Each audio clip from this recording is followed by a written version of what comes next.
Boy Manning here, in charge today. It's gonna be a different feel. Yo, No, I'm gonna try to channel my inner John here. Green Teamer 'Cause edition, everybody. it's no, Enough of that it boomer was slander. it was No boomer trending in that slander. direction, Jimmy. After that brilliant third quarter, 30 to Brilliant. 18. But Another word that we're going to use for you. Okay. well, you'll like this one. How about a horrific fourth quarter for the Celtics? Does that fit the bill on your adjective scale? That one is accurate, actually. Yeah, we'll give you that one. Celtics lose 192. Sherrod Blakely is here in Atlanta, State Farm Arena. Welcome in, Sherrod. Jimmy in the What up, attic. Sherrod? Up in the And, loft. Up in the loft, Bobby. We're classy in 22 here. The loft. That's like Finished that's loft. like Oh, that's like geez. garbage man and sanitation worker or something like that, right? Absolutely. But All about the semantics. It's Respect all to about the the semantics. sanitation workers out there. that's the word. This is just Speaking of so sanitation, yeah, cleaning up, right? The Hawks in the fourth quarter and just trash performance by the Celtics in the offensive end and allowing those breakouts on the Atlanta side and turning the ball over on 4 out of 5 possessions there and having no offensive rhythm or structure whatsoever there in the fourth. Tatum, Brown, turnover messes.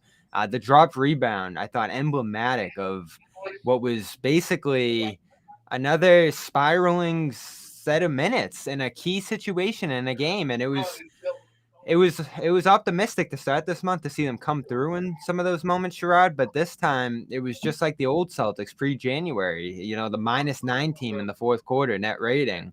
They couldn't score and they couldn't get any stops. No, they're. I mean, listen, they're going to be like this for the rest of the season. They're going to have stretches where they look amazingly awesome, and then other stretches like we saw in the fourth grim. quarter where they're just horrific in every sense of the word.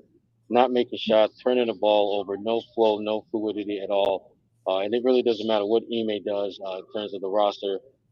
Guys on the floor are not going to get it done. We've seen that. We've seen this movie over and over again. The only solace that the Celtics can take really from this game is the fact that it's over.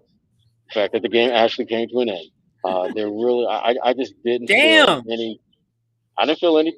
There's no. To me, there was nothing good about this. Tatum goes 5 for 17. Jalen 9 for 22. Marcus Smart had a pretty good game, 17 and 6 rebounds. He had a big third quarter. Yeah, he had a big third quarter, and I mean, he did his job tonight for the most part. He didn't turn the ball. I think he had one turnover. I think all game long. So, Smart, probably the one silver lining if you're the Boston Celtics, but the rest of the team was just bad. I mean, Brown and Tatum especially. Your two guys that you look into in these moments, Jimmy. Absolutely, it's a very obvious pattern. We've been talking about it the last couple of weeks when Tatum plays.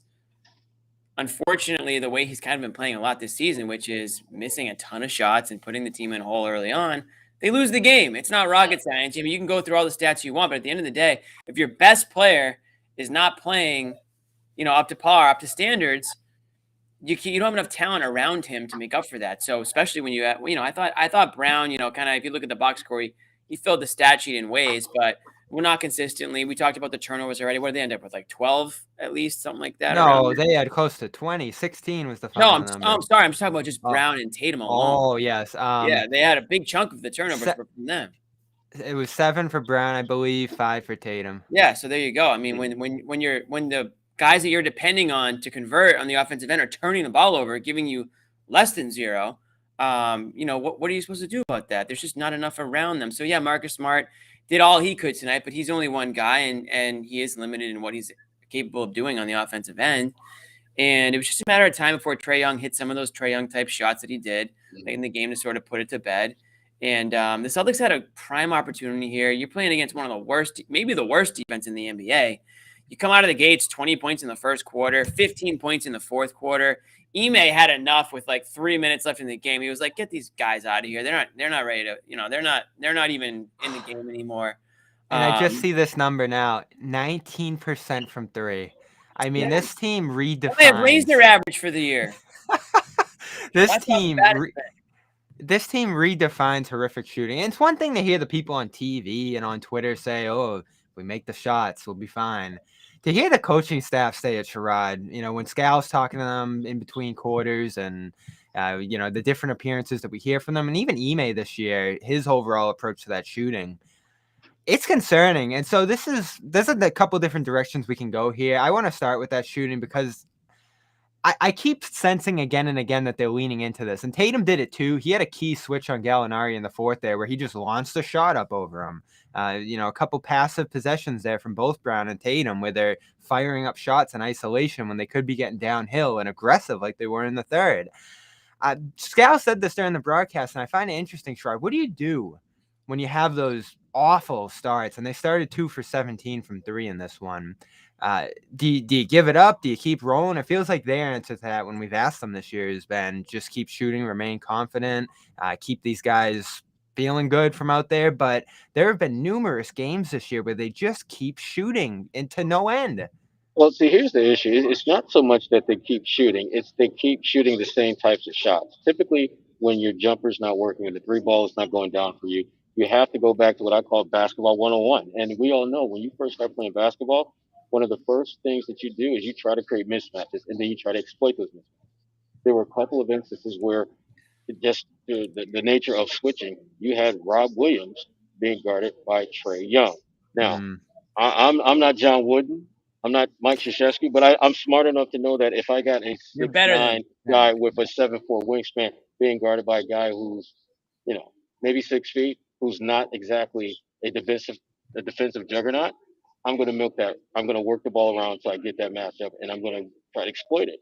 There are a number of instances where they had opportunities to really work an advantage because to me that's when you look to that. When you're trying to get something going offensively, when you're trying to establish a flow or rhythm when you don't have that. And the Celtics, I just thought, time and time again, leaned on, to me, the easy route, which is to just jack up shots. You're told as a player, that's how you get out of a slump. You just keep shooting. But that. it's not the shots taken, it's the types of shots that you take. And I just didn't think they were smart about how they played this.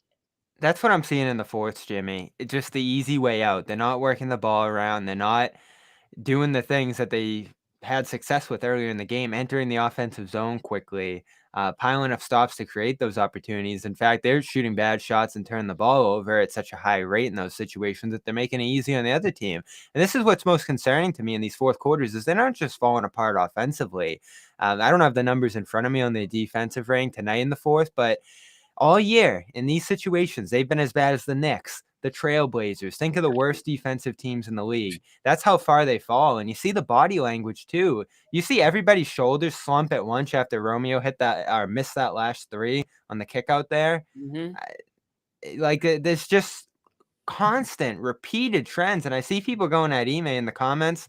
I'm still not there with him, but when you see this happen over and over and over and over and over and over again, that's when you start to think, like, what is Ime doing in these circumstances? That's not preventing them from not melting down here over and over again.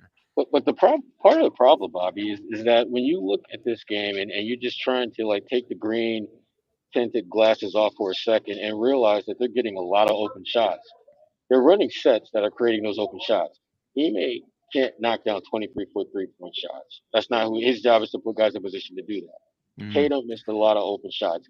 Jalen missed a lot of open shots. The turnovers that we talked about earlier, those two guys had 12 total. The entire Hawks team, they had 11. So there's so many little things that I I can't attribute Ime to being the reason I why this can't team either. is 500. But I will say this, though. I will say this. The one thing he is not doing, the one thing, and this is unfortunately, it's been consistent. He has not figured out a way for guys to elevate their games. You don't get Yeah. the sense that he's doing the things necessary to get these guys to play a little bit above and beyond their ability. And And we you don't like to do the whole comparison thing. But when you think back to Brad Stevens' first couple of teams, those guys played above their heads almost every night. That team was not very talented, but they found a way to compete night in and night out. More times than not, they didn't win, obviously, but you felt as though he was giving them a chance to be successful. And I don't know if Ime is doing enough along those lines. And part of that has to do with the fact that you've got not one, but two All Stars, and a third player in Robert Williams, who, when healthy, isn't that far off from being in that conversation among centers. So I don't know how much of that has factored into him not being able to get these guys to elevate their play. But the bottom line is this is a 500 team that has consistently been underachieving all season long. And I think that is where a lot of the frustration for fans comes from. If this was Brad Stevens' first team and they were 25 and 25, people will be calling him coach of the year because that team talent-wise just wasn't there. But this team has the talent to be better than what we've seen so far. So the thing Celtics. about just to piggyback what Sherrod's saying, the thing that everyone loved about Brad Stevens was, like he said, he was able to take teams in a time within the franchise that was, a clear rebuilding effort. Brad Stevens was a floor raiser. He could take the bottom of a team and make them better. But I think I don't know if it was Brad's fault or if it was the players from last season or last couple of seasons. He didn't really seem to be a ceiling raiser. So he could take a team with low expectations and raise them to exceed those expectations and make it sort of like a competitive, fun team. But when you had a team that was expected to win, it felt like they kind of were like they were at a point where they couldn't get past that ceiling. And now with Ime, we're not seeing either right now. And that might be, I don't know if that's just growing pains or what. It's a completely different team that he's taking over than the one Brad took over, and completely different expectations. And but the difference now is the team that Brad was essentially, I'm not going to say fired because he wasn't. He was technically promoted. Yes, That's a story upgraded. for a different, a different show. But it's the similar. It's the same core, right? So how much of that is on the coach? How much of that is on the players? Because at some point, I mean, you can have a new coach every single year. If it's the same players who aren't sort of buying in, or you're not tapping into whatever it is to make them tick, then at some point you got to look at the players. That's why I'm hesitant to just go, oh, this is all Ime's fault, or oh, this is all Dennis Schroeder's fault, or you No, it's nobody's fault. Of the team. And we're gonna get to Smart in a minute. I feel a similar way about Smart. And obviously, we went at it over Smart in the group chat for much of this game. How I feel basically is that he's not the problem, but he's certainly not the solution in these spots either. And I do wonder how he could get propped up in these situations. Because, listen, I haven't gone all the way as some people have in saying that if you give him the ball more and you make him the proper point guard, and if you just give him the keys, he's going to figure everything out here. But he was kind of uninvolved through that stretch. I'm going to bring in Josue here. He is also down in Atlanta. We'll put the Atlanta crew together. Can you hear us? They didn't let me in, man. They wouldn't let me do a show from the club. They wouldn't let me do a show, man. They wouldn't let me. Dude, I told everyone that you were going to be at Magic City for this show. There's a lot of people here tonight that are watching this show thinking that you're going to be coming from Magic City, man. And look at you. It takes too long for him to get there. No. Not that I would know how to get there from here, but could have used her. I think it takes too long. I think it takes too long. Yeah, no, Gary Washington probably knows. You had no idea. I'll never know what the lemon pepper wings taste like. I don't know. Well, hey, man, if you end up there later, just hit us up. Maybe just like go live, Instagram live or something. Just let us know. For the company, definitely. Yeah, for the company and the company Instagram. So this was the sequence, Josue. It's just mind-blowing what they did here. This might have been the worst fourth quarter yet. There's been a lot of bad ones, but just the way they threw away, as John would say, let me channel John, negligence for ball control. I don't know what his exact phrase is there, but that's how I'm going to describe it. Tatum losing the ball on the baseline with 8:30 to go. You have a Brown turnover mixed in there somewhere on the pass. You got Schroeder driving right in the Capella and getting blocked. You have Rob missing an alley-oop, Brown charging, Smart charging, Brown dropping a rebound out of bounds. And that's it right there, right? That's like 4 possessions out of 5 that they turn the ball over, and then the bench rolls in. Like Sherrod just said before you got in, Josue, Ime can't control any of that. There's literally nothing he can do to stop these guys from losing the ball off their legs, driving baseline, charging into guys on the dribble, and dropping rebounds, which was really rock bottom in this one. Yeah, and Ime was asked about that after the game about playing Schroeder and Marcus Smart together, and his answer didn't make a whole lot of sense. He talked about the Hawks were going small, where I thought that it was a bit of a mismatch in terms of the way Kevin Huerter was playing. I mean, Kevin Huerter, if he wasn't getting steals, he was deflecting a lot of balls out Did that matter? I saw people complaining about that on Twitter too. Did the lineup that was out there matter at all to the result? No. I don't think it mattered, but I was surprised that he did play both those guys. But at the same time, I was you too, needed a some little offensive production. You needed some sort of flow, and I think you just sort of hit the emergency button in that sense, but not in the sense of completely changing things and going away from the game plan. So I mean, you can say that he could have did things differently. Maybe you would have thought maybe some people would like to see a little more Pritchard in this one because Smart and Schroeder each had 2 fouls in the first half. But I mean, does it make a difference? I'm not quite sure if we see a different result if you were to extend the minutes to more of your bench guys. What the hell's going on? I think Ime went into this game with a very clear approach to how he was going to play guys. Like Pritchard was not going to play.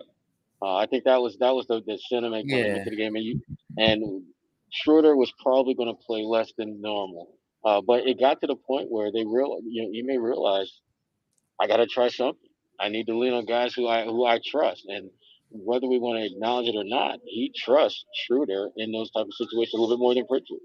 It's very obvious, yeah. Yeah, and so it shouldn't be a surprise that he went to Marcus and Schroeder there because, again, the way they were playing, it's not like he's looking at his hand and he's got nothing but, like, low, it's like playing, 21 and you got, like, a 6 and a 4. What the hell are you going to do with that? You're going to play whatever the hell is on the top you got to of the hit, deck. man, obviously. Exactly. You're going to play with you're going to hit. Right. There's no strategy. Times. There's no strategy with that. You're playing the cards you're dealt. And he did mix and match throughout the game in successful ways. The small ball between the third and the fourth stopped that Atlanta bench run that killed the Celtics in the first half. You had basically Langford helping this awesome defensive effort in the third quarter. And this is what kills me about this one, Jimmy. That third quarter, I don't know what adjective I used to describe it in the group chat, but it was resilient. I think that's a fair one. It's some of the most resilient play we've seen from this team all year. They completely shut down Atlanta there, worked their way back down from 15 at halftime to within, I believe it was 3 at the turn of the third, and then just nothing from there. Not a single play in the fourth quarter to, maybe Smart answering that young floater. I thought Smart was great in this one for the third consecutive game. But he just didn't have the opportunity, and that's, I guess, where I'm going to turn this next is Smart. I thought he was just outstanding in this one, and in the fourth quarter, I hate to go in this direction, but he doesn't have the ball. I'm going to say what he said after the Chicago game. He's just standing in the corner. He's not empowered as a playmaker in that spot, and I thought, in this one, could have been a solution to some of the issues that they had there in terms of playmaking in the fourth quarter. I think sometimes people lock into the fact that Marcus is not the greatest shooter in the world, and even on nights when his shot is falling, they still fall in that lazy narrative that he's not a good shooter. There's certain nights, and we've seen this time and time again, where Marcus Smart can be one of your top 2, top 3 shooters on the floor. I thought tonight was one of those nights. I thought he was recognizing mismatches and exploiting them repeatedly. And if he wasn't exploiting them for himself, he was creating opportunities for others. And guys just did not get it done. And down in the fourth quarter, you've got to, I think, have a bit of self-reflection if you're Jason Tatum, if you're Jaylen Brown. If I don't have it going, if the other Jay doesn't have it going, but someone else does, that someone else needs to be the one that we turn to, that we need to really funnel. It's on them, right? This is another thing I don't think people... Yeah, go ahead, Jimmy. It's on them. It's also on Marcus. And it's also on Ime. Who's steering the ship down the stretch? We've gone over this 100 times. Who's steering the ship? And Jimmy, that's part of the problem. Are they like the Hawks score? Who's in? Like, is there any direction? Is there if Marcus Smart wants the ball, or if he should be getting the ball, like that should be it. Like there should be some communication out there. It shouldn't be Marcus Smart standing in the corner, or it shouldn't be people screaming about why isn't Marcus Smart directing the offense right now? Like if idiots like us can see that, you can't tell me that the players can't see that or Ime can't see that. So it's like we've been saying this all year. There's no direction. There's no captain, figuratively, literally, to steer the ship into port when you need to park this thing and get the win. I don't know how many analogies I can make to make it clear that like there's just nobody or no direction. So part of that is if you want to blame Ime for anything, it's got to be that. There's got to be some sort of understanding of this is how it's going to roll here down the stretch in this situation. This is what we want to see. This is who we want running the sets. This is where we want you to be. If it's just freestyle mode, then you see what you see tonight. So, metaphors, not analogies. Thank you. This is what happens when you have leadership by committee. You have games where when you need someone to kind of step to the forefront, everyone is looking at the person to their left, the person to the right. But the problem with that is no one is stepping forward. Everyone is just looking around. No one Yeah. is taking the bull by the horn. And I think, for Marcus Smart, I think it's a delicate situation, because I think he wants to be that person, but he understands that this is still the Jays team, and the Jays sort of kind of want to be that person. But part of understanding when to lead is also understanding when you need to step back and follow the troops that have been following you. And this was a night where Jason and Jalen, I think, really should have made Marcus Smart that guy for them down the stretch, because he was the only one that was showing signs of having one. They didn't have it. And it happens. It happens to all the great ones. There are nights where you just don't have that So is juice. it But you need to stubbornness? be. Well, I think it's part stubbornness. I think Is it's it their also view part. towards Smart? Do they not That's see him as a solution there? I think that's probably part of it as well, which is too bad, because I think there's a lot that they can take away from him, particularly on nights like this where they don't have it. I would And agree with that for sure. And and that's so what we it's can't answer still. You read different things about the team's view and certain people's view of Smart within. There's certainly people in there that love him. There's certainly people in there, as we read again and again, dissenting opinions as Josue's crazy image scares the kids in the chat. There we go. He's back. It's hard to tell who feels what type of way about Smart. But when you see him in these situations coming through and he's just sort of boxed out in a fourth quarter after he was, I thought, superb with shot making, with playmaking, with rebounding, that awesome box out on Capella, pushing the pace down the court, doing these things from the first through the third quarter, I felt like. And then seeing him completely uninvolved. I'm sure that's not Ime. I'm sure Ime's seeing what he's doing through the flow of the game before that. So you look to Tatum, especially, because Brown doesn't have the ball in his hands outside of his bench unit minutes. It's Tatum who's in full control in the fourth quarter. And I have a lot of gripes from Tatum out of this one, not only from the end of the game, where he was obviously a disaster, but the beginning, where I thought Onyeka Okongwu, who's just this awesome young center for the Hawks, completely manhandled him defensively in the post. Came from the weak side, blocked his shot. Tatum didn't even see him coming. Deterred interior penetrating, and overall Tatum was just trying to go right at him instead of moving him in a different direction and creating some second level drives. And those are the type of things that Smart can see and can do on the drive and on the dribble and with the ball in his hands. But Tatum still doesn't really have that skill set in terms of commanding and flowing the offense right now. Yeah, I mean, go ahead, Jimmy. No, Yeah, I mean, I agree. I agree with you, Bobby. I feel like we've seen this from Tatum a lot. His offense dictates his entire game, his entire personality, his defense, everything. I think, I obviously I'm not there, but I think I saw him kind of, focusing on a missed call at one point, and that's typical. And I do wonder if that affects his just mental out there. You have to be in the zone. This is the NBA.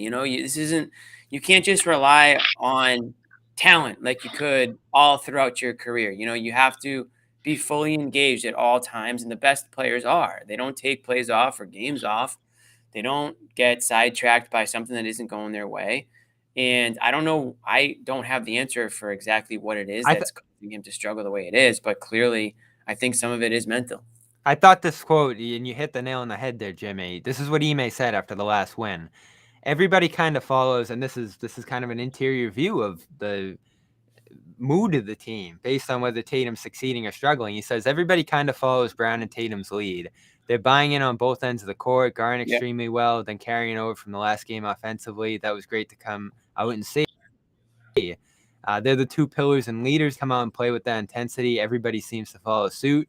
Blah, blah, blah, blah, blah, blah, blah. And that was more of a positive view of it. And this is sort of the other end of the spectrum when they don't come out and do all those things. Everybody sort of wilts around them. And you saw it against Portland a week ago, too.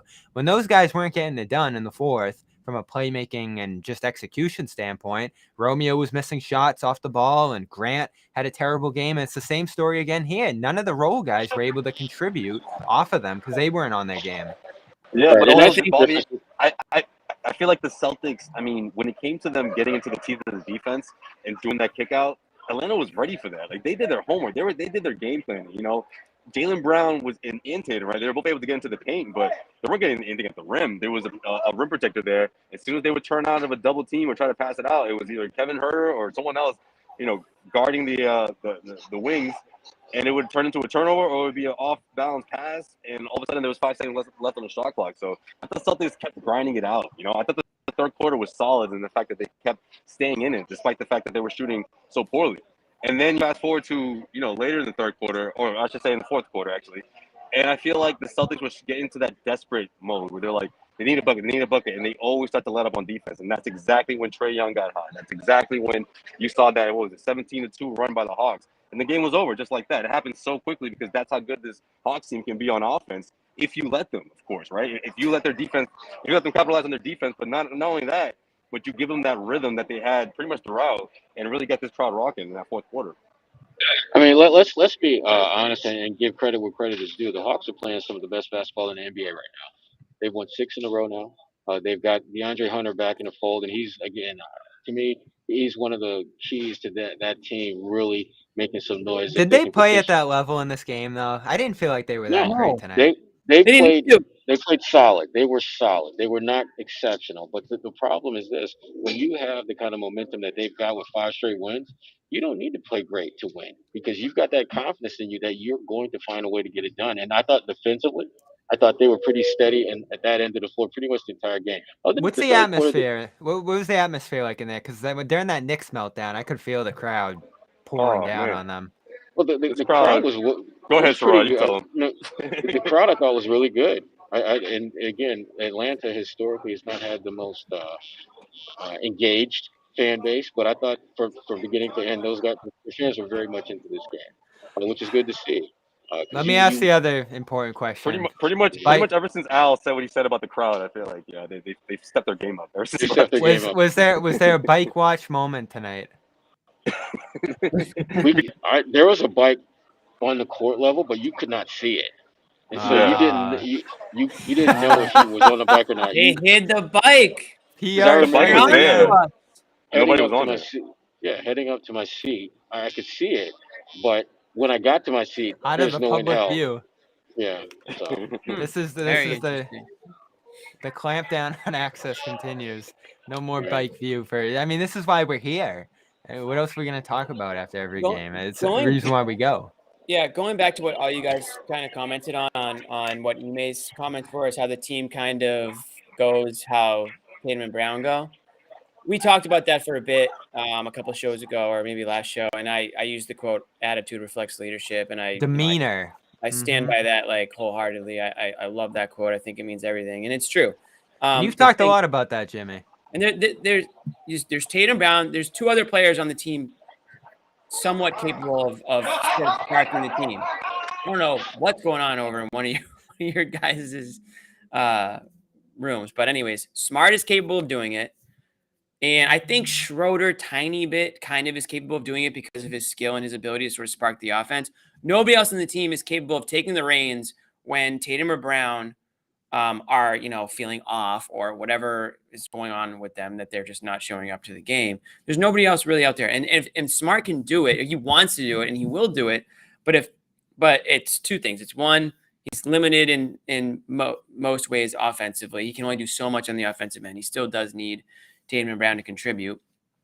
And 2, like you guys said, if those guys aren't buying into what he says, if they've tuned him out like they tuned Brad out, then it's not going to work. And same with Schroeder. I think Schroeder is more gifted offensively than a lot of players, and he can do a lot to sort of try to get somebody in gear or get the team in gear, but it still falls on those guys to sort of piggyback off of somebody else leading the way. If Tatum and Brown can't do it every single night, I guess that's understandable. That's asking a lot, but they need to be able to at least provide secondary, second, third. They need to come in huge at some point, whether it's late in the game or whatever, so that we don't continue to have these fourth quarter meltdowns, right? And that's what they are. They're lack of execution, lack of so many things, tenacity, heart, effort, whatever word you want to use. I don't think it's an effort thing this year. I saw that last year much more. This year, there's still playmaking. Brown and Tatum all over the boards.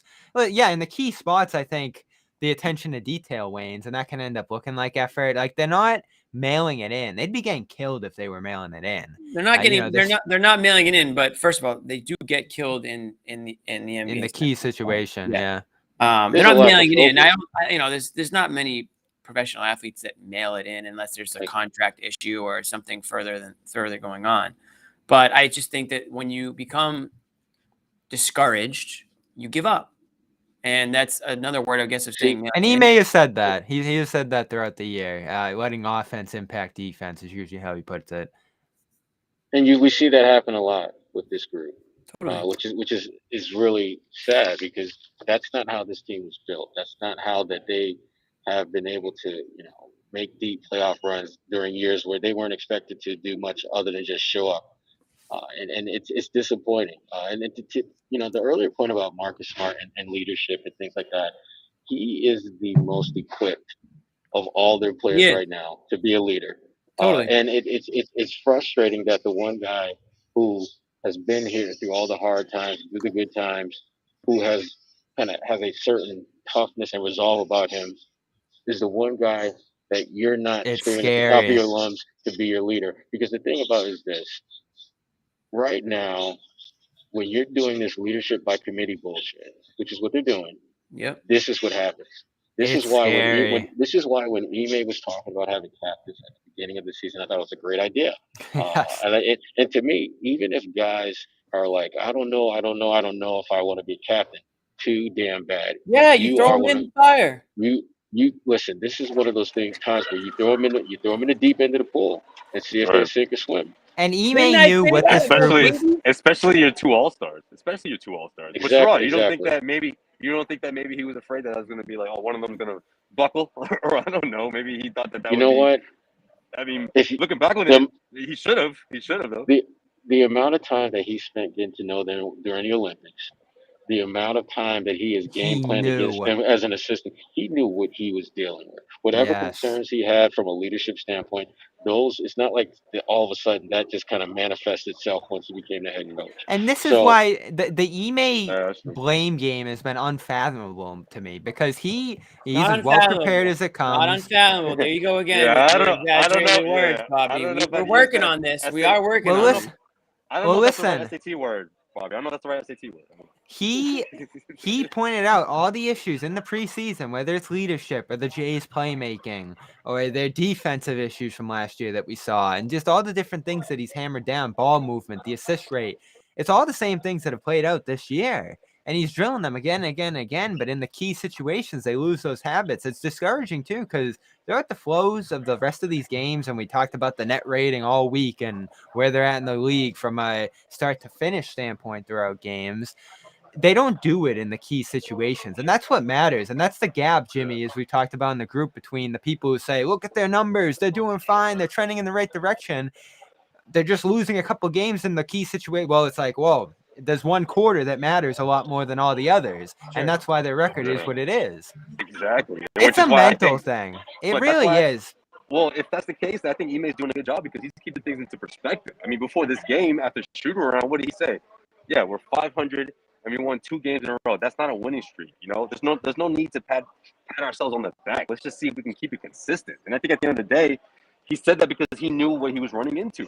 This is the Atlanta Hawks. This is one of the hottest teams in the NBA. This is their house. They know how good the Celtics have been. They know how good Jason Tatum and Jaylen Brown have been. And I feel like their defensive game plan was to capitalize on those guys and take away their options. And the Hawks did a really good job doing that. Now, I credit the Celtics because they didn't get discouraged in themselves and start jacking up shots. Or maybe to a certain extent they did in the fourth quarter. But the first 3 quarters, they grinded it out. I thought the third quarter was excellent, and then they just threw it away. Right. Yeah. 4 minutes into, you know what, Bobby? 4 minutes into that third quarter, the Hawks were already in foul trouble. I'm like, look at the Celtics getting to the free throw line. That was almost never happening. But it's all for nothing. Especially when they're playing, playing uphill. And it was all for nothing, right? Because in that fourth quarter, the Hawks still had a big lead going into it. Oh, not a big lead, but that right before the big 17-2 run. The Celtics finally got it down to a double it was a 2-possession game, and then a 17-2 run buried the Celtics. And this is what I wrote for CLNS after those 2 wins. It was nice to see them check some boxes, the different things they did well through those games. But the big things, and 2 that I really highlighted were, of course, the fourth quarters. They had that 1 win against the Pacers that I guess you can feel okay about, against a G League team, essentially, teams that they were losing to before that they finally got over the hump against there. So that wasn't really an issue that they solved through some of their success through winning at 7 out of 10 before this one. But at the same time, something you talked about, Josue, it's simple to stop this team. And I almost think every team should do it. Just watch the film going into it. And I think pretty much everybody knows this at this point. Joel Embiid tweeted about it. If you pack the paint, if you drop your center, if you have any semblance of a rim protector, the Celtics aren't going to be able to get inside. They're a pretty poor mid-range shooting team, and they're going to shoot quite a few threes, and they're not good at it. So unless they get this remarkable night like they did against the Kings and they did against the team that they played prior to that, whoever that was, the Suns, it's going to be bad. No, the one before the Kings there. Who'd they beat? Whatever. Doesn't matter. The 2 straight wins coming into this. They hit their threes, and then coming into this, they can't find an alternative. It's simple. You just drop your center, take the paint away, and the Celtics are essentially dead offensively, and everything else flows away from them from there. Now, they can beat a Kings team that doesn't have a strong interior presence. They can play well against those teams that they can body inside. The Wizards. That was the one before, yeah. So that's the difference right now. They're playing well against the teams that they can get to the paint against easily, and a team like this, Atlanta, that defends the paint, as you talked about, Josue, they're dead. Yeah, they did a really good job too. So there they are. I mean, another horrible loss. We're rocketing toward the trade deadline. Heavy says that they're active in talks, and there was a couple interesting rumors over the last couple of days, mostly out of Bleacher Report. Our good friend Jake Fisher, who I've had on Dome Theory and is all over the place at this point with the rumors, talking about a trade that these 2 teams almost made. And this takes us back to Smart, sort of as the guy that can be dealt as their most valuable available piece, and in some ways the things that they need, whether it's organization, passing, the things that he's good at that the Celtics need him to provide, and that has allowed him to become, I think, one of their better analytics guys this season just because of the drop-off when you lose them. So you're talking about a trade here that these 2 teams discussed, Jake said. Not clear how close they came to pulling this deal off. This, of course, was before the Knicks acquired Cam Reddish for Kevin Knox in a first-rounder. But something was on the table that looked like Marcus Smart going to Atlanta, solving some of their defensive issues, secondary playmaking issues, bench problems potentially there, and the Celtics getting a shooter, a sensational shooter in Kevin Huerter, and a guy with some shooting pedigree in Cam, who, Jimmy, I know you were very upset that they didn't kick the tires on, and they weren't mentioned in a report originally as being interested in him, but clearly they were, and they're in a much bigger deal. Like I said to you guys, I'm glad that they were at least on the horn about it, because it tells me that they are at least active and looking to find ways to get creative and improve this, in my opinion, very stagnant and boring situational, team that we're in right now. So I'm happy to hear it. I'm obviously not happy to hear that they couldn't get anything done, but obviously Herter's still available. Collins is still available. There does seem to be smoke, maybe. I'll say maybe there's a little smoke there, and they could figure, who knows what's going to happen before the trade deadline. Something could be there in the works. I still think there's a match to be made. And so, again, I was happy to see or to hear that they were involved in the talk. That tells me that maybe Brad's at least interested in what the hell's going on, or somebody over there. Josue, he's where you thought he was. Just wait, he might actually be at Magic City after. Yes. He's got the green screen behind him, dude. He's got the green screen behind him. Yeah, thank God, because he's got. I think somebody may have just taken the stage based on what I just heard over there. But. Sherrod, who do you think said no here? Because that's where I'm interested in. I think Atlanta. I think they did. Kevin Huerter. You look at the way this Atlanta roster is structured. They've got such a they're showing signs of being a really good defensive team, which we knew they had the potential to be. But offensively, they can hit you in so many different ways with weapons, and Kevin Huerter is one of them. I'm a big Kevin Huerter fan. I've been a fan of his going all the way back when he was in college. I just think he's just one of those guys that you can plug and play him in any lineup, any roster. I think he's one of those guys who's kind of like a borderline starter, super sub type. And the way that he competes. That's the other thing too that I think often gets overlooked for a guy like him. You look at his shooting, and I think he is a decent playmaker, but he competes defensively. He's not going to win many of those games, but he's not going to back down. There was a sequence where Jaylen Brown was just actually giving him the business, and then next thing you know, he comes down, he drains a three. Defensively, physically taking on elbows from Tatum and Jaylen Brown and all that kind of stuff, and just bouncing back up, ready to play and compete. So I like him a lot, and obviously the Hawks do as well. Would you consider a trade based on? Would you guys, both of you guys, Sherrod and Josue and Bobby, would you guys? I know Bobby's answer already. Would you guys consider a trade that involves Smart and Huerter? I mean, I would consider it. Yeah, I don't know if I'd pull the trigger on that, but I would definitely, absolutely consider it though. There's a lot of people that would say, yeah. Honestly, the first thing that crossed my mind when I read the report was the Hawks must have said at the end of the day, it was like, no, they must have thought about it long and hard. And I don't know. I mean, not to say that I would have been shocked if the Hawks pull the trigger on a deal like that, but it would have clearly been one of those, let's just do it now. Kind of fits with them though, like Smart next to. Feels like a pretty good. He does. Yeah, he's exactly who they need. I just think it's the two players, the 2-for-1 that was kind of surprising. Yeah, right. But if you can do let's say, okay, that deal's gone now. Like Huerter's still available, Smart's still there. Who I'm looking at? It's Collins. They're the main pieces in the deal. Is that something that you guys would be cool with? Straight up, I don't know. Here's the thing that you got to keep in mind though with the Atlanta Hawks. Okay, they just got DeAndre Hunter back, who, newsflash, is really good. Really good, versatile defender. Didn't shoot the ball particularly well tonight, but I mean, he's one of those guys that has the talent and ability to guard 1 through 5 if necessary. He's that talented. When you've got a guy that has that kind of Swiss knife versatility defensively, and then you add someone, let's say Marcus Smart, you add a Smart to the mix.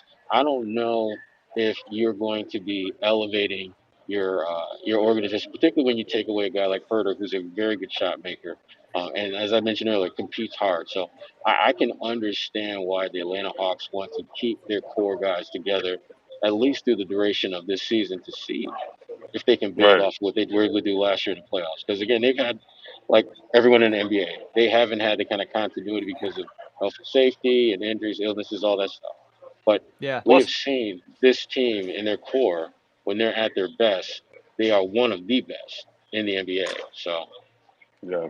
Plus, Huerter is one of those guys that just always has his hands up. I mean, man, that's that kind of effort. If you're the Hawks, you're like, let's see what we can do with this. Let's see how far we can go in the playoffs, and then reassess come the off season. But it'll be interesting to see if they're trying to bolster that roster before the trade deadline between now and then, because the way things are rolling right now, it's going to be tough for them, because obviously guys like Huerter and Hunter, those are the names that are going to be mentioned in trades, and maybe they're not quite ready to part ways with those guys. They're in an interesting spot because they'd obviously prefer to trade Gallinari. That's a guy that they don't really have much use for right now. Bogdanovich is only a slight step up from there, so that's big money between two guys that they would love to dump off on someone. And maybe the Celtics, as shooting starved as they are, would be willing to take on some of that. Of course, they have their own tax restrictions now that we're talking about, limiting them in that regard. So you're looking at a move like this, I think, to reduce costs, because I just looked at Huerter's extension. It's actually smaller than Smart's per year. So you would be saving a little bit of money each year. You address the shooting issue in some way. He's only a 37% three-point shooter, which is way better than Smart, but it doesn't single-handedly solve your shooting issues there. You're not going to single-handedly solve it, though. No, yeah, you have to address it in a ladder. But deeper. Here's the tricky thing, though. You're giving up the guy among your core that has the most value and the only untouchable one for just one small piece of addressing the issue here, and you lose something defensively. The only untouchable what? What are you talking about? Out of all your core, let's say 4 players, the only guy who's not untouchable is Smart. Not untouchable. Okay. Yeah, at Yeah, least from Jimmy. what we're I thought he hearing. said Jimmy. I thought he said the same thing too. I was just I like, think he did. I what? think we got a peek inside what he really thinks for a second there. No, but here's the point I'm trying to make. And Freudian Reddish is slip. involved. I know what you're trying to make, Was that Bobby. You have one chance to trade You have Smart. You one want to make sure shot. was that a Freudian slip? it Maybe. was. No, I'm just saying you can't be too loose with letting him go. You have to make the right deal because that's your one shot, as Jimmy just said. So the deal I've loved for a long time that I'm going to press the Hawks to make as hard as I can if I'm Brad is to give up Collins. Because is Collins a point guard? No. Is he a defender? Lord knows. No. But is he a better player than Marcus Smart overall? Slam dunk, yes. And that's the kind of move I think you have to make for Smart. The Hawks get something different than Collins that they need. The Celtics get something different than Smart that they need. You still kind of have holes in two spots if you're those teams, but that's what a trade is. You give up a little bit on both ends and you get something that you need, and maybe the mix is better. Because, listen, let's not talk like the Hawks are completely solved here. They're still outside of the playoff picture in the East. This guy's owed a ton of money. I love the idea of Collins in Boston, especially playing next to Rob. Listen, that sounds great. I don't know how you're going to convince the Hawks to do that. Collins has to be regarded as a more valuable player than Smart. I know Yeah, people. he gave Celtics the business. Hey, yeah. Yeah, I mean, let's be real. I mean, Bobby, be real. I mean, like, no, GM is going to make that trade. I mean, you'd have to include some other things, I guess. I mean, I think it would really have to be a situation where they wanted to get rid of Collins. Like, talent-wise, Collins, of course, is better than Smart. I think people need to understand that a Herder level type player is probably in line with what Smart's going to bring you. He's not an all-star player. He's never been one. He never will be one. He's very good at what he does, which is, provide some intensity on the defensive end, heart, attitude, all those things. Not a great shooter. Never was, never will be. But offense is more valuable than defense. We'll all say it here. Bobby hates to admit it because he loves talking about defense. But guess what? The Hawks are one of the worst defensive teams in the NBA, and they beat you pretty handily tonight because shots were falling. And same thing with, when you're talking about a guy like Herder and a guy like Smart, at the end of the day, I think most teams are going to want the offensive player. So that's kind of the level of player that you're looking at. And is Herder going to solve all your issues? No. But if this is the deadline type deal, this season's a lot. This season's over. Doesn't matter what your team looks like. If you can get a player that you think can help you next season, you go ahead and make that deal. And then you use the offseason to try to solidify things and make it make sense before the season starts. I don't care what they look like the rest of the season. If they can do a deal at the deadline, it's going to set them up for next year in a way. And I think that has to be the mindset. I mean, when you look at this Celtics team, clearly they need a playmaker. They could use another big. They can use some depth at the wing, and if they can adjust one of those key areas between now and the trade deadline, you do that. As long as it doesn't devastate the salary cap and put you in a bind where you can't necessarily make moves in the offseason. So they're going to have some options, but again, it takes two to tango. I mean, you can put together the greatest deal in the world if you're the Boston Celtics, but if you don't have a partner, it's useless.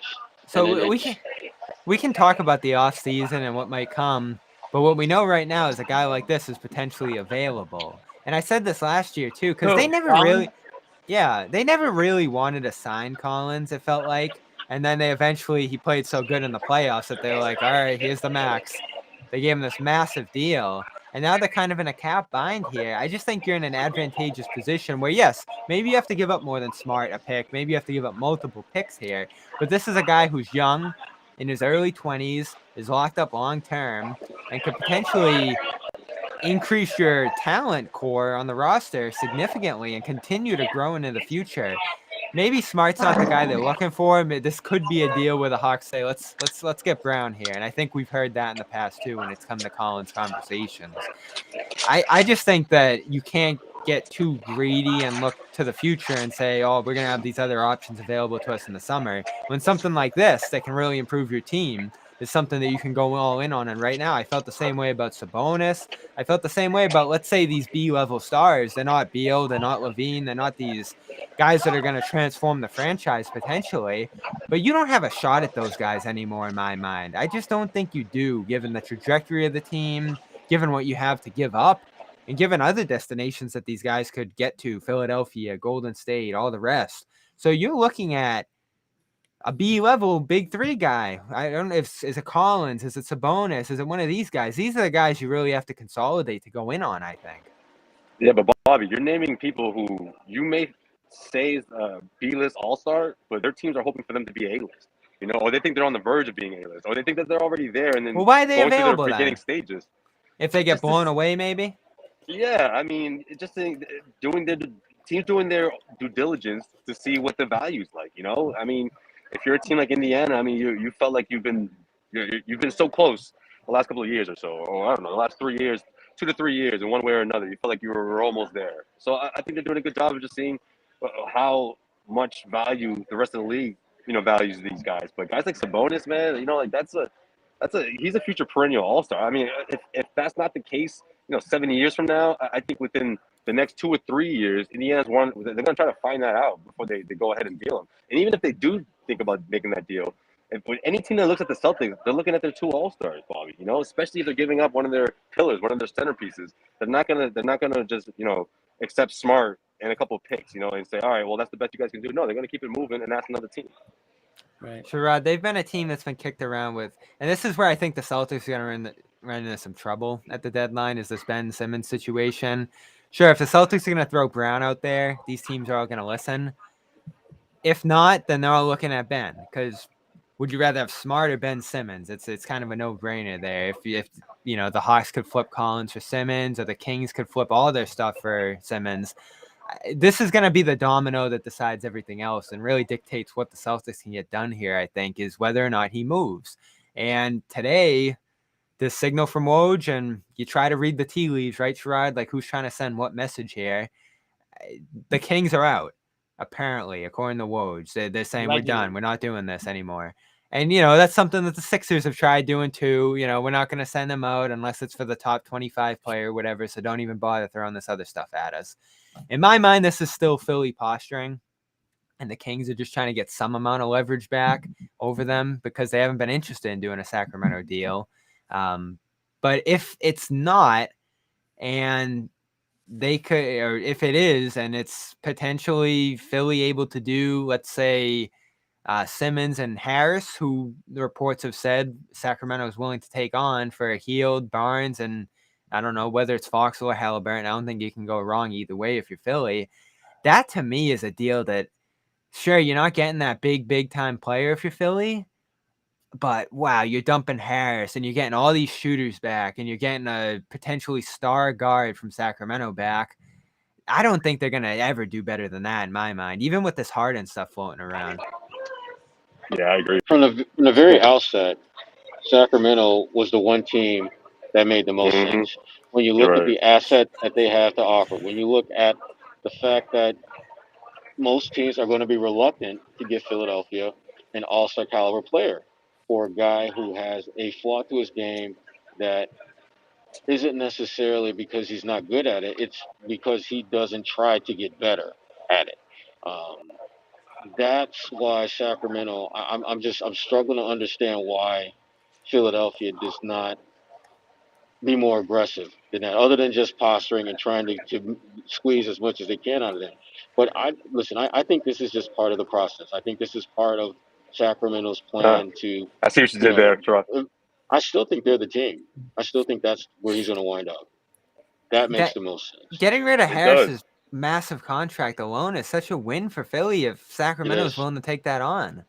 They're playing hardball right now. I wouldn't be shocked if they come to they agree on a deal within the next couple of weeks. Because if you're Philly, I mean, it doesn't get better than that. I mean, like the fact that the Sacramento Kings are willing to take a chance on this guy. I mean, and all the weapons that they have, whether you're talking about shooting, whether you're talking about another point guard. I mean, the Kings have always been sort of that team that we've discussed because not only do they have the weapons, but they have the market that would just welcome a guy like Ben Simmons. I mean, they're gonna, regardless of how things go, people are gonna come see those games. People are gonna go see Ben Simmons. They haven't had a guy like that or someone that could, a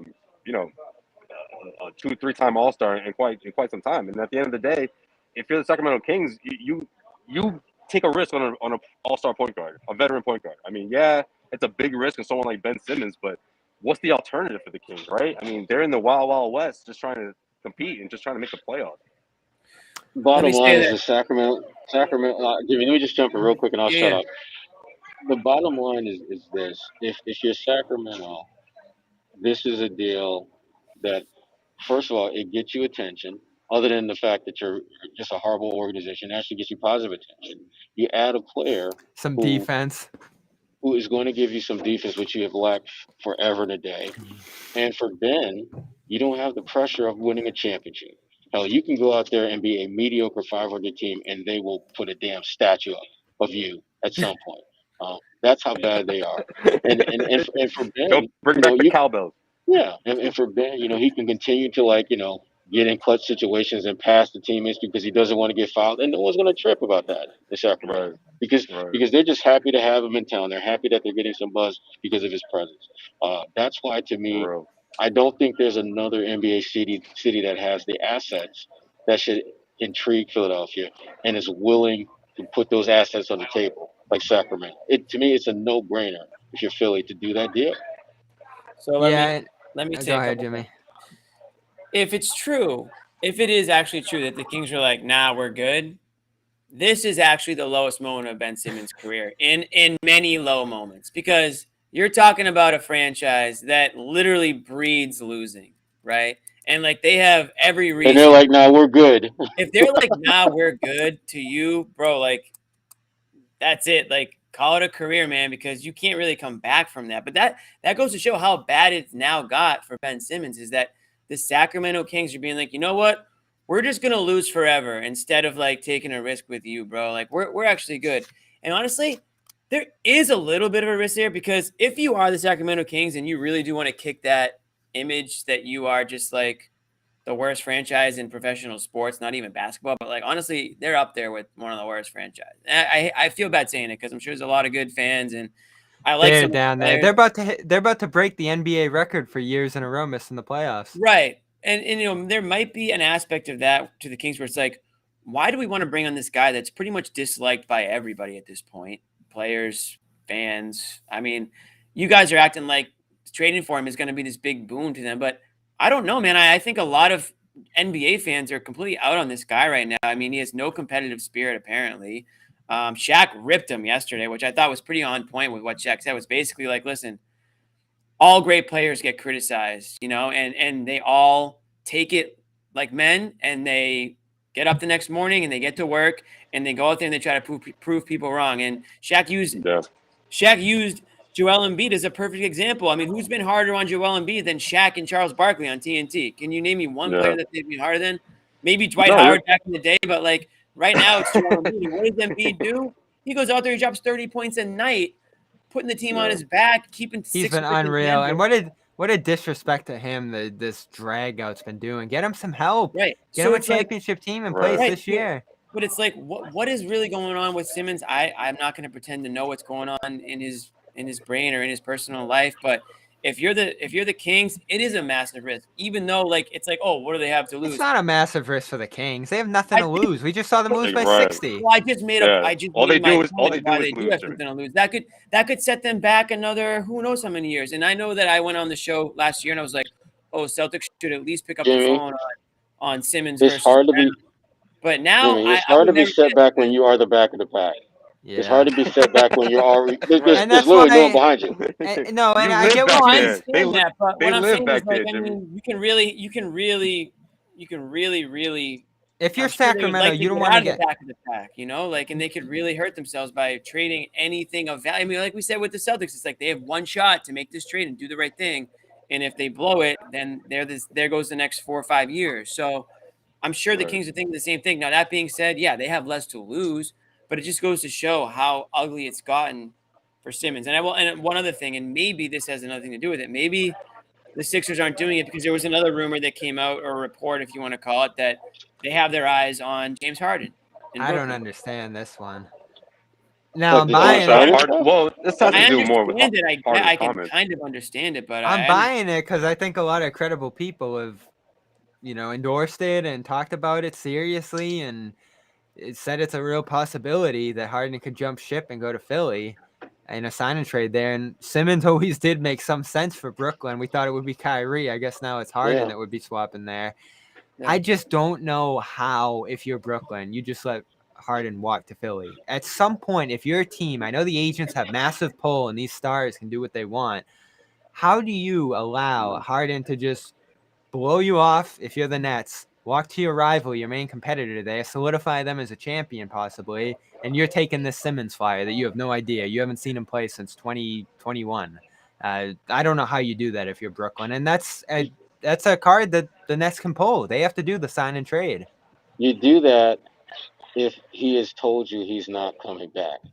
You do that if he indicates to you through either directly or indirectly that this is it. I'm done with this. Because at that point, you're trying to salvage whatever you can of a relationship that has clearly run its course. And what better way to salvage that when you can get a 23, 24-year-old defensive-minded all-star who's 6'10" point guard. It does make a little sense. I hate it, but it does. And Bobby, that's how I feel. I hate it. But I can understand if you're Brooklyn, if it came to that. Now, I don't think it's at that point. I still think he wants to play this thing out in Brooklyn and see if they can win a championship. Because remember, the whole point of him coming to Brooklyn was he can to do that. Yeah. And so, Philadelphia, I think, is more intriguing because of the success that they're having with Joel basically being a one-man show. And the guy that put way more money in James Harden's pocket than any human being imaginable is running the show. If that's on the table, I kind of get Philly waiting this out. If you can get this done in the summer, it's a massive risk because you could make a smaller deal now and win a championship this year. But if you're pairing Harden and Embiid, which is crazy enough what we talked about a year and a half ago when that whole Harden ordeal got going in Houston, and Simmons would have been going down to Houston, if they just end up getting traded for each other in the end anyway, that would just be insane. But it does make sense. Pair Harden and Embiid together. That would be like Kobe and Shaq almost. Like the best thing sense. Wonder if but why would they do that though? Like if you're Brooklyn, like why give your division rival or whatever that sort of asset? Like, I feel the same way, Josue. It's just I've seen like the teams fold in these situations when the players say, "This is where I'm going, get it done." And Simmons, I guess, is some kind of compensation for Brooklyn because then you have Kyrie, Durant doing all your scoring, and Simmons is the third wheel passing. You do it like Sherrod said. You do it if you think Harden's checked, if Harden's done. If he's sick of Kyrie and he doesn't know what's going to happen with them. You do it if you get somebody in Simmons's ear and you get the vibe or the idea that he is, still capable of being the old Ben Simmons and still willing to buy in. Because Simmons would be a great fit for the Nets, just like Harden would be a great fit for the Sixers. All things being equal, I bet you those two teams would probably like to make that trade, right? So that's why I think it makes sense. And what I also wonder is, how vocal has Embiid really been in what I would consider would be an extremely frustrating situation, unless Embiid is in on the understanding that, hey, if you let this play out, we're going to get you a guy like Harden or whatever. You know what I mean? Like, I guess we'll find out if the trade deadline comes and goes and nothing happens. Maybe we'll hear from Embiid in another way. But I feel like he's just been kind of way more business-like than I've seen him in past seasons. Maybe that's just maturity or whatnot. But, I mean, I'm worried because firmly in the MVP case. And if I was a betting man, I would have bet on him with some decent odds a few weeks ago because there was always that possibility that he could do what he's doing right now. And he hasn't been the front runner or even in the top couple players all year. So, I mean, what he's doing right now is awesome. And you know what else he's doing? He's putting himself as like Philadelphia's number one athlete. And that's a place you want to be in Philadelphia. You want to be loved by that city because we know what it looks like when you're on the opposite end. And what it looks like is you're holding out, you're not playing. But what does Ben do when the deadline comes and goes and he's still there? Is he just going to sit at home till probably October? Feels like that's who he is, man. I mean, that's probably feels like that's something that could. That's something that could, and I've talked about this. Like, we don't know what Simmons really is anymore. It's been so long. He just keeps sitting out till October, and the word is like, who knows what kind of his work ethic is through all of this. Like, who is Ben Simmons in October of next year, whenever he's going to show up again to a team? That's what I'm saying. That's why I think the Kings are like, well, wait a second. Maybe we, as much as we do lose, we don't want to like lose 80 games. Yeah, I mean, Nets should be worried. Nets should be worried about that too. It is crazy that this has become a real conversation. But that's the big difference between trading to a team like the Nets and trading to a team like the Sacramento Kings, right? There's so much pressure with one team as opposed to the other one, and I think Ben Simmons is the guy right now that needs to go to a team like Sacramento and sort of rebuild that confidence or whatever that's missing out of him. But I'll tell you this much: going to Brooklyn is not going to solve that. It's not going to solve his late game execution. It's not going to solve him being afraid to take layups when there's 3 minutes left in the game. But he won't have granted, to. he won't be. That's the Granted, he thing. won't be Could asked. be a he better won't be- role. He won't be asked to score, but it still doesn't say that he won't buckle under pressure. And you think guys like Kevin Durant and Kyrie Irving are going to be patient with someone like that? I don't think so. I find that very hard to believe, especially two guys who It's a good fit, though. they both won. Okay, they both won before. I don't see them having patience with someone like Simmons, and I definitely see them being way more demonstrative of the teammates than guys like Tobias Harris and Joel Embiid. I think Joel Embiid had more patience with Simmons than those guys would. It's interesting too, because you do have problems with each of these guys. Josue talks about those with Ben and fitting in. Like the Nets haven't done the best job making all these pieces come together, and of course, getting role guys to help out too this year has been a disaster for them.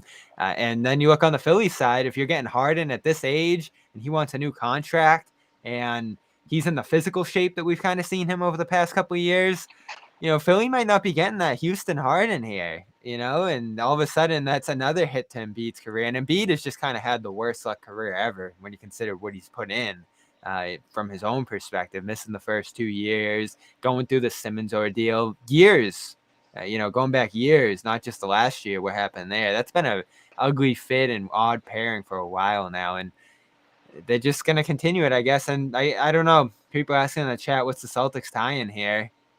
You're kind of, as I said it at the beginning, you're just kind of stuck. If everybody's focused on this and everybody's just holding and waiting for this to be the domino that falls, you don't really have a move to make if you're the Celtics. So Jimmy could be right. Maybe that Herter one was the thing to shake it up. I don't think so, but it does sound enticing, being able to get that shooter, a young guy who's locked up long-term, and that flyer in Reddish, which I didn't love, but I understood why some people did. Is there a situation where the Celtics are interested in Simmons? Sherrod, Josue? No. I just can't see it obviously happening. At this point, He's not built for that city, man. Tatum and Brown would not be part of the conversation, but if there was a situation where you could acquire him, maybe it costs you Rob and whatever to make the money. You need a lot to make the money work, to be completely honest. Smart would probably have to be in there. I would trade everything but Smart, Horford. And I don't think it's enough. We know how Morey's approaching this. It's well, I know that's what I'm saying. Like I even though you guys wouldn't do it, I don't even know if this. I don't think the Sixers might not do it. So Morey has played this well. It's frustrating. It might blow up in his face, but to go from nothing to potentially getting Harden is, and they could have had Harden to begin with. I don't think he was there when that was the situation. They probably would go back in time and do that and be in a much better place. But if they still in the end ended up getting Harden out of it, that's impressive GMing from Morey to basically go from teams asking for Simmons for nothing to being in a place of power there where he can just pull Harden back this offseason by sheer will. And that'd be a victory. But if he screws this up and Embiid doesn't win a championship, considering what Embiid is doing right now, that would be despicable, because Embiid is doing everything he needs to do right now to deliver a championship. He just doesn't have the help. Best years of his career. He's had some major injuries. He's, who knows how long he's going to be playing at this level, and it's being completely wasted. And man, it takes a lot of balls for Ben Simmons to do what he's doing just because Doc Rivers hurt your feelings in a little press conference after you complete. And then they had to be made to feel bad about it. That's literally what that's exactly Check what yourself, and it was man. true. It was all true. He was horrible. Dry your eyes and get out there. Come on, man. Like, what are you doing? Like, we can talk about Thibault's missed layup or whatever it was, the free throw and this and that. Simmons took 2 shots in 7 4 quarters. That presser, he was like, "Hey Ben, spot the lie, bro." Like, would you want me to lie? Like, come on. 34% free throw. It was. Do you think you're a championship point guard? Do you think you're a championship point guard? Like, what do you think? Come on. Like, and I'm still gonna hold it against them, man. Like, you can literally prove everybody wrong. Just you got to get on the court to do it. I'm still going to hold it against him for not going to play for Australia. What are the Celtics looking at for the deadline? I don't know what Sherrod's hearing or anything else right now, but the two things I was looking at on Celtics blog today, I wrote about second drafts, like bowl, that we saw already. Bobby, sorry to cut you off. Real quick, though. You had an article on another... On CLNS. On CLNS. Bobby, I don't think I don't want to spoil it. sorry. I don't want to spoil it, but you had a trade proposal. For Ricky Rubio. Yes. And I don't know if that's going to get the people because going. One blown ACL, trading for one guy on a blown ACL isn't enough. You want them to trade for a second guy with a blown ACL. Yes. No, I mean, what did we say? We were like, Bobby never thought about it like that. He never thought about it. Could you? So I like your thinking here, but go on. I like your thinking, to be honest. Could you go get a guy like that? And it stunk because Cleveland cashed in on him, and he helped Cleveland, and he was great gluing together everything there. And it was like, oh, geez, the Celtics should have made that move. Well, he's hurt now. He's out till December, torn ACL, December 29th. But the Cavs are looking to move that contract so you could get his bird rights. You could clear out Richardson and Schroeder, who would help Cleveland immensely as they're trying to make that push. This would effectively be a sell move, obviously, on this year. But it's the one way. I'm looking at all these different deals. Sherrod's already holding his head, man. I understand it. I get why people are going to roll their eyes. I got to get out of here. I get why people are going to roll their eyes at this deal. He's like, these clowns. Let's say the goal... Wow. Let's say the goal was to clear the deck and get these young guys minutes like we're hearing. And, we've debated whether that's actually their plan. Say that's their plan. They want to get Romeo, Neesmith, and Pritchard all the minutes they can. Well, that's how you match money on Richardson and Schroeder hand out the door without bringing anybody back because Rubio's injured. All of a sudden, Romeo, Pritchard, Neesmith are playing 20, 25 minutes a night because Richardson's gone and Schroeder's gone. And maybe you get a pick out of it. I know they have Houston's second-round pick, which is 33rd overall. So that was my deal. The 33rd overall pick right now in the draft next year. Rubio, who's a free agent that you could potentially keep, for Schroeder and Richardson. Bobby, I hate it. I'm just going to cut straight to the chase. I hate it because I don't think it helps you in the short term, obviously, because he's out for the rest of the year. I don't think I'm comfortable putting my chips in the table for a guy who's going to be 32 years old coming off an ACL injury, who, by the way, has a ton of miles. Because if you remember, when Ricky Rubio first kind of came onto the scene, he was kind of Luka Doncic before Luka was Luka Doncic. But what are you giving up? You're not giving up much there. That dude's been balling since 16 years old, since he was 16. Yeah, he really, and he had so much hype where people thought he was a little underwhelming coming in the league, but he really is a super talented point guard. And Sherrod, the reason why I don't hate it, he's probably like 35, but whatever. I'll let Sherrod finish. Spain's not keeping track. Go ahead, Jimmy. The reason I don't hate it is because you're not giving up anything that matters. Because theoretically, Schroeder's gone. Yeah. And what was the other player? Oh, Richardson. Richardson, so yeah. I think I like Richardson. I really do, and I think that if you had a really strong team, he would be an integral part of it. You don't though. But you give yourself you put yourself in a position to get a player. If you want to keep Tatum and Brown, you really truly want to build around Tatum and Brown, you need a player just like Ricky Rubio who's going to get them the ball, is going to distribute, is going to be the guy who runs the offense that everyone wants to see that happen. And he is going to be until my only hang up, and Bobby just hinted at it, is when's he going to be back and how healthy is he going to look? I'm not like, it's not like an ACL where I'm, you can come back from an ACL now, which I'm not concerned about that, but it's more of a timetable of when and how long it's going to take. I don't want a Gordon Hayward situation where he comes back and the first year is completely like, a shell of himself. How long do ACLs take these days, Sherrod? I know it's different for everybody, but it's different for everybody, but it's more complicated and involved when you're older. And as I mentioned, he's going to be 32, and let's just assume it takes a year. So he comes back around December. Then you've got the time that he has to ramp up conditioning-wise and all that. So you're probably looking at him coming around and playing sometime after the All-Star break. So let me get this straight. We punted on this season, and the guy that we punted for isn't going to help us. We're going to have all a conversation a year from now being like, we need to punt on this season and trade Rubio. How much help is that going to provide Jalen and Jason when the guy that is supposed to help them isn't going to be around until after the All-Star break? That's some heavy Kings vibes. It's not all about Rubio. Well, you take a step back. Maybe you fall That's some deeper into the lottery, which would That's some shit that Sacramento would do. Okay. That's would it really be what the is. worst? Would it be the worst thing in the world You're to right. slide back a little bit this It year? would not be the worst thing in the world. But if I'm going to do something like that with the facts that I just laid out to you, where you could potentially be looking at a guy who doesn't come around until after the All-Star break, No, you that would better give stink. me. You'd I need to like get this. first round pick. After the You'd I like All-Star need to break, get. that's a I long need time to to be get out, right? a first round pick, I'm which I don't asking. think you'll get. Well, the tricky thing is Cleveland can flip Rubio's contract with a first for Eric Gordon, who they're looking at, as well as Karis LeVert, two guys that they could potentially acquire. And that would obviously be better for them than Schroeder and Richardson. But say Houston says no to that and Cleveland or Indiana says no to that, all of a sudden, Schroeder and Richardson could help Cleveland off their bench. They've seen them coming off of sense for them. Yeah. I don't know And about the Rubio thing, look, it'd be great if Rubio could pan out here, but if he doesn't, you get to see your young guys for the rest of the year. You get a much better pick. Who knows? Maybe it's like top 14 in the lottery there if you fall out of the playoffs.